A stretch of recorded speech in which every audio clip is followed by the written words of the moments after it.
আমরা এখন আলাদা ভাইয়ের সাথে কথা বলবো। উনি কলস মার্কা ভোট করতেছেন। ভাইয়া, আপনার এই যে দীর্ঘ 17 বছর পর আপনারা আপনাদের চন্দ্রগঞ্জ ইউনিয়নের এখন আপনারা ভোটের কাউন্সিলের মাধ্যমে কার্যক্রম মানে শুরু করছেন, এর অনুভূতিটা কি? আমাদের অনুমতিতে আমরা সবচেয়ে সফলতা এই যখন রেজাল্টটুকু ভালো পাই, আমরা এই ভালোবাসাটা 17 বছরের মধ্যে পাই নাই। আমরা সবাই সবচেয়ে আনন্দিত যে আমাদের দেশনেত্রী খালেদা জিয়া তার যে আমাদেরকে এই নির্দেশনাটা দিয়ে সুন্দরভাবে চালাই দিচ্ছে ভোটের জন্য, আমরা এটাতে সবাই খুশি। আপনাদের সাংগঠনিক সম্পাদক কতজন পদপ্রার্থী?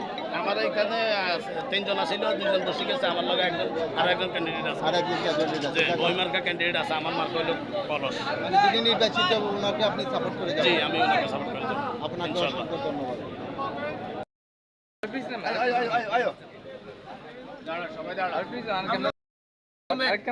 কোন রকমের বিশৃঙ্খলা উশৃঙ্খলা আচরণ করা যাবে না। সবাই আমরা সুশৃঙ্খলভাবে গণতান্ত্রিক প্রক্রিয়া নির্বাচনী কাজে অংশগ্রহণ করব এবং আমরা সবাই একতাবদ্ধ এবং ঐক্যবদ্ধ। আমাদের দলীয় কর্মসূচি, এটা আমাদের দলীয় কর্মসূচি এবং জাতীয় নির্বাচনের প্রত্যাশায় আমরা গণতান্ত্রিক পদ্ধতি গণতান্ত্রিক চর্চা করছি। এটা আমাদের প্রিয় নেতা জনাব শহীদউদ্দিন চৌধুরী আনি ভাইয়ের নির্দেশনা এবং জাতীয় কেন্দ্রীয় পর্যায় থেকে আমাদের এই নির্দেশনা মোতাবেক আমরা এখানে ভোট করছি। সারা বাংলাদেশে এই প্রক্রিয়া ভোট চলছে, সেই হিসাবে আমাদের চন্দ্রগঞ্জের 1 নম্বর ওয়ার্ড, 5 নম্বর ওয়ার্ড এবং 7 নম্বর ওয়ার্ড, এখন আমরা 7 নম্বর ওয়ার্ডে আছি।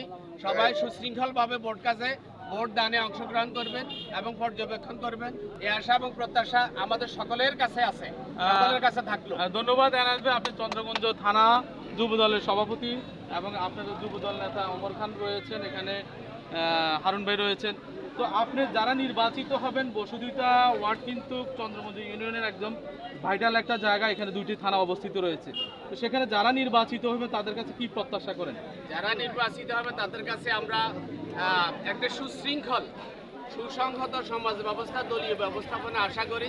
যারা পরাজিত হবে, যেই ভাই জিতবে না তাকে নিয়ে সে যেন কমিটি গঠন করে এবং কমিটির কার্যক্রম, দলীয় কার্যক্রম পরিচালনা করে। আমাদের এখানে ছাত্রদল সাবেক ছাত্রদল নেতা আর আগামী বিএনপি নেতা দীপু আছে, আমাদের মরহুম তোফাইল আহমেদ বীর মুক্তিযোদ্ধা তোফাল ভাইয়ের জ্যেষ্ঠ সন্তান বিএনপি নেতা জনাব তফাত চৌধুরী সবুজ আছে, থানা যুবদল নেতা আলতাফ হোসেন এবং এইখানকার 7 নম্বর ওয়ার্ডের বিএনপি সভাপতি প্রার্থী ফারুক, যুবদল নেতা ওমর খান, আরেক ভাই দোবাই কলম মার্কা জাহাঙ্গীর, আরেক ভাই সভাপতি প্রার্থী চেয়ার মার্কা সদস্য সচিব নূর হোসেন হারুন এবং আমাদের অ্যাডভোকেট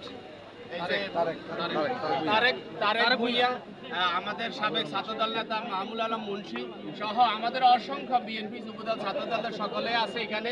কেউ ভোটদানে অংশগ্রহণ করছে, কেউ সেটা পর্যবেক্ষণ করছে। এখানে শান্তিপূর্ণ একটি পরিবেশে ভোট হচ্ছে। কিছুক্ষণ পর আমাদের মাননীয় সাবেক সংসদ সদস্য, আমাদের প্রিয় নেতা, এই অঞ্চলের অত্যন্ত দরদি নেতা, জাতীয় নির্বাহী কমিটির যুগ্ম মহাসচিব যারা শহীদউদ্দিন চৌধুরী আনি ভাই এই ভোট পরিদর্শনে আসবেন। আমরা সেই ওনার প্রত্যাশা এখানে অবস্থান করব। সকলে সুশৃঙ্খলভাবে ভোট দানে অংশগ্রহণ করবে, ভোট কাজে সহযোগিতা করবে। সকলের কাছে আমাদের দলীয় নেতাকর্মী সকলের কাছে আমাদের সেই প্রত্যাশাই থাকবে। ধন্যবাদ সকলকে। আসসালামু আলাইকুম। অসংখ্য ধন্যবাদ আপনাকে।